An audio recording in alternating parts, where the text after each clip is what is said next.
તો સુરતના બારડોલી ખાતે પણ ક્ષત્રિય સમાજનું અસ્મિતા સંમેલન યોજાયું। ક્ષત્રિય સમાજના કરણસિંહ ચાવડા, તૃપ્તિબા સહિતના આગેવાનો હાજર રહ્યા હતા। મોટી સંખ્યામાં ક્ષત્રિય સમાજના લોકો પણ સંમેલનમાં જોડાયા હતા। રાહુલ ગાંધીના નિવેદનને લઈને તૃપ્તિબાએ આ નિવેદનને વખોડ્યું હતું। કરણસિંહ ચાવડાએ પણ રાહુલ ગાંધીના નિવેદનને વખોડ્યું। રાहुल गांधीए राजा महाराजाओं विषे जे टिप्पणी करी ए वातने समग्र क्षत्रिय समाज वखोड़ी काढे छे અને એમના જેવા જવાબદાર વ્યક્તિએ આવું નિવેદન ન કરવું જોઈએ।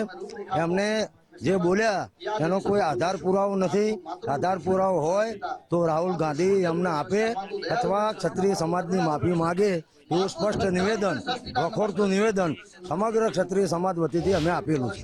પહેલાની લોકશાહી એવી હતી જ્યારે આપણે નાના હતા, તો હું મારી જ વાત કરું ત્યારે રોટી કપડા મકાન પર લોકશાહી મતલબ મત માંગવામાં આવતા હતા। હવે જ્ઞાતિ જાતિની ટિપ્પણી, મા બહેનો પર ટિપ્પણી, લોકશાહીનો અધોપતન થવા જઈ રહ્યું છે આપણે જોઈએ છે। આપના માધ્યમથી હું માનનીય રાહુલ ગાંધીજીના સ્ટેટમેન્ટને પણ વખોડી કાઢું છું અને આશા રાખું કે આવા મોટા ગજાના નેતાઓ આવી નિમ્ન કક્ષાની વાતો ન કરે।